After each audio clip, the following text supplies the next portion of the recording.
नमस्कार, NNC news में आपका स्वागत है। मैं हूं लोकेंद्र त्यागी और आप देख रहे हैं न्यूज़ नाइट। सबसे पहले हमारे सभी दर्शकों को जन्माष्टमी की हार्दिक शुभकामनाएं।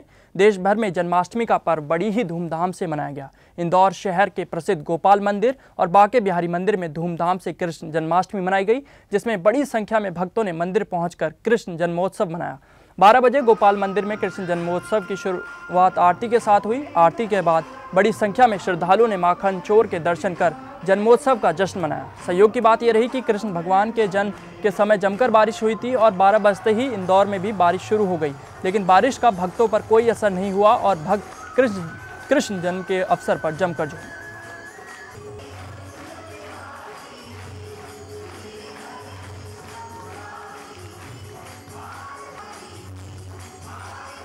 जन्माष्टमी के लिए तो हम काफ़ी वेट करते हैं और हम लोग फास्ट वगैरह रखते हैं और फिर रात को मंदिर में दर्शन करके कृष्ण जी के उनका बर्थडे सेलिब्रेट करके फिर उसके बाद अपना फास्ट छोड़ते हैं। गोपाल मंदिर में प्रथम जन्माष्टमी इसलिए मनाई जा रही है कि ये मंदिर होलकर वंश के जो श्रीमती कृष्णाबाई होलकर थी उसमें निर्माण किया गया है। होलकर वंश ये हमेशा शवमार्गी रहा। शवमार्गी रहने से जन्माष्टमी शवमार्गी हमेशा प्रथम मनाते हैं, जो वैष्णव रहते हैं वो हमेशा दूसरी मनाते हैं। महाराष्ट्र में हर बार की तरह इस बार भी जन्माष्टमी पूरे हर्ष और उल्लास के साथ मनाई गई। जन्माष्टमी के शुभ अवसर पर महाराष्ट्र के ठाणे में दही हांडी प्रतियोगिता का आयोजन किया गया, जहां इसे सेलिब्रेट करने के लिए अभिनेता संजय दत्त की बहन और कांग्रेस की पूर्व सांसद प्रिया दत्त पहुंची। प्रिया दत्त ने लोगों को जन्माष्टमी की बधाई देते हुए लोगों से दही हांडी प्रतियोगिता में सुरक्षित हिस्सा लेने का आग्रह किया।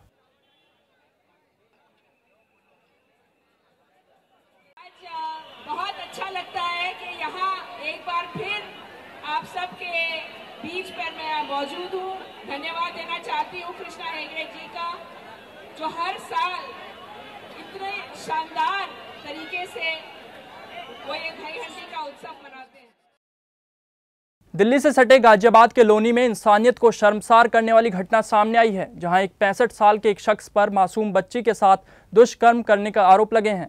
आरोपी की गिरफ्तारी को मांग को लेकर कॉलोनी में सैकड़ों लोगों ने जमकर नारेबाजी की। पुलिसकर्मियों ने प्रदर्शनकारियों को समझाने की कोशिश की, लेकिन विरोध प्रदर्शन ने धीरे धीरे हिंसक रूप ले लिया। प्रदर्शनकारियों ने पुलिस पर जमकर पथराव किया और तोड़फोड़ भी की। बवाल बढ़ते देख गाजियाबाद पुलिस को पीएससी और आरएफएफ का सहारा लेना पड़ा, जिसके बाद देखते ही देखते पुलिस ने लोनी को छावनी में तब्दील कर दिया।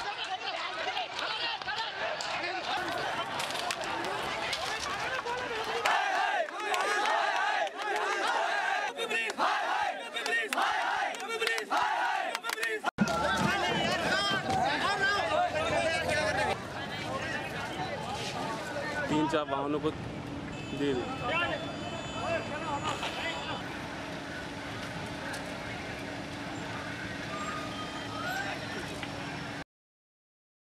पूर्व कैबिनेट मंत्री और कांग्रेस के टिकट पर इलाहाबाद सीट के लिए लोकसभा का चुनाव लड़ चुके नंदगोपाल गुप्ता के खिलाफ हथियारबंद लोगों के साथ व्यापारी की दुकान पर बवाल करने और पैसे हड़पने का मामला दर्ज किया गया है। पूर्व मंत्री की पूरी गुंडागर्दी दुकान में लगे सीसीटीवी कैमरे में कैद हो गई है, जिसमें नंदी अपने समर्थकों के साथ व्यापारी को धमकी देते हुए नजर आ रहे हैं। परमजीत सिंह नाम के इस व्यापारी ने पूर्व मंत्री पर आरोप लगाए हैं कि उसने पूर्व मंत्री को 7.5 लाख रुपए उधार दिए थे, लेकिन जब उसने उनसे अपने रुपए वापस मांगे तो नंदी ने उसे जान से मारने की धमकी दी।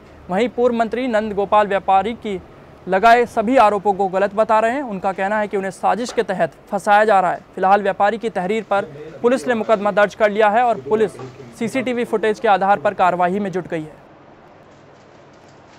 उससे पैसा मांगते इतनी हिम्मत, उससे पैसा मांगेगा और बुरी तरीके से मुझे यहाँ बेइज्जत किया और मतलब मुझे धमकी देके गए कि साले तुझे रहने नहीं देंगे, तुझे यहाँ गोली मार देंगे, जान से मार देंगे, तुझे रहने नहीं देंगे। फुटेज मैंने एसपी सिटी साहब को अवेलेबल करा दी है और वहाँ इंस्पेक्टर साहब के पास भी पूरी उसमें पूरी मैंने आगे एसएसपी साहब तक मैंने भेज दिया, सीसीटीवी फुटेज भेज दी। कितने लोगों के खिलाफ आपने मामला दर्ज कराया है? मामला तो मैंने दो जो नामजद जिनका मुझे मालूम था, एक रामबाबू केसरवानी जी हैं, वो बार बार ये कह रहे थे कि निकाल पिस्तौल, मार साले को, मार पिस्तौल, साले को गोली मार। तो पिछले जब से समाजवादी पार्टी की सरकार बनी है, हर 15 दिन 20 दिन में एक बड़ा सा अखबार में आता है फ्रंट पेज पे कि नंदी के खिलाफ FIR दर्ज, और महीना 2 महीना 4 महीने के बाद उसमें FIR लग जा रही है। अखबार पढ़ रहा तो नाई अखबार लेकर के आया, बताया भैया FIR हो गया, फिर पढ़ा ध्यान से तो एसपी सिटी से बात करने का प्रयास कर रहे हैं तो बात ही नहीं हो पा रही, वो आराम कर रहे हैं। जो उनके बीच और आपके बीच पैसे का लेन देन हुआ, बिजनेस के सिलसिले में हुआ? बिजनेस है, पूरा डिटेल है। वो तो अक्सर हमसे पैसे मांग के ले जाता था कि व्यापारी आए हैं, पैसा दे दीजिए। व्यापारी परमजीत मंगे सरदार ने एक मुकदमा पूर्व मंत्री नंदगोपाल नंदी के विरुद्ध थाना कोतवाली में पंजीकृत कराया है कि उन्होंने मई माह में 7.5 लाख रुपये उधार लिया था और पैसा मांगने पर उनकी दुकान में आकर के बलवा किया, गाली गलौज और धमकी दिया। इस संबंध में थाना कोतवाली में 147, 47, 504, 506 के मुकदमा दर्ज किया गया है और पुलिस विवेचना करके कार्रवाई। देर रात कश्मीरी गेट इलाके में निगम बोध घाट के पास रिंग रोड पर एक तेज रफ्तार महिंद्रा कार सड़क पर सो रहे 13 बेघर लोगों पर चढ़ गई। इस हादसे में कई लोग बुरी तरह से घायल हो गए। बताया जा रहा है कार में चालक के साथ एक महिला भी सवार थी।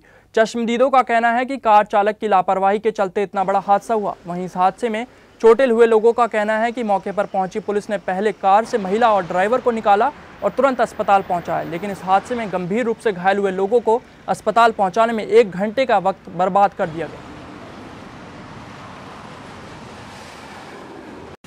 13 लोगों के ऊपर चढ़ी।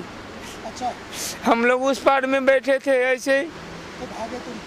हाँ, फिर जब कार चलाते इस पर आए, फिर मैंने पब्लिकों को मदद लीजिए, भाई मोबाइल करो 100 नंबर पे। 100 नंबर आधे घंटे बाद आया। ये रात 10:15 बजे की घटना है। महिंद्रा क्विंटो कार जो कि जहांगीरपुरी से ITO की तरफ जा रही थी, इस जगह पे एक पटड़ी पे चढ़ गई। वहाँ पे कुछ वैगाबॉन्ड्स जो कि यहाँ पे सो रहे थे, उनके ऊपर ये चढ़ गई है। एक्सीडेंट की दुर्घटना हुई है। घायलों को हॉस्पिटल शिफ्ट करा दिया गया है। गुजरात के नवसारी में एक दुखद घटना सामने आई है, जहां समुद्र में नहाने गए 7 लोगों की डूबने से मौत हो गई। मरने वाले सभी लोग एक ही परिवार के बताए जा रहे हैं। बताया जा रहा है कि मरने वाले सभी राजस्थान के मूल निवासी थे और नवसारी में ही काफ़ी समय से रह रहे थे। घटनास्थल पर मौजूद लोगों का कहना है कि सभी लोग यहां मौज मस्ती करने आए थे, लेकिन अचानक तेज लहरों ने उन्हें अपनी ओर खींच लिया और एक दूसरे को बचाने की कोशिश में सभी 7 लोग डूब गए।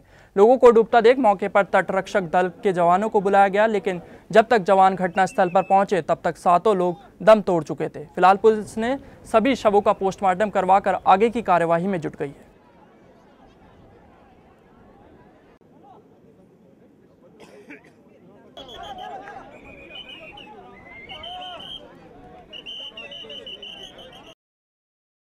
ठाणे से सटे भिवंडी के दापोड़ा स्थित ग्लोबल कॉम्प्लेक्स मेव ट्रैक इलेक्ट्रॉनिक्स गोदाम में भीषण आग लग जाने से लाखों की संपत्ति जलकर खाक हो गई।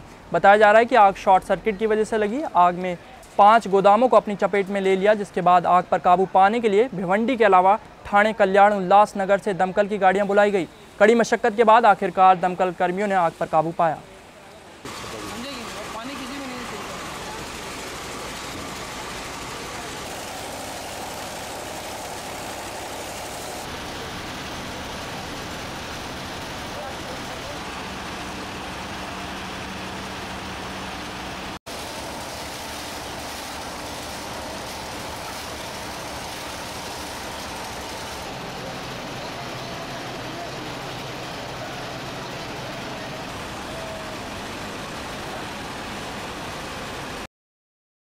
फिलहाल इस बुलेटिन में इतना ही। देश विदेश की सभी खबरों के लिए देखते रहिए NNC न्यूज़। मुझे दीजिए इजाजत। नमस्कार।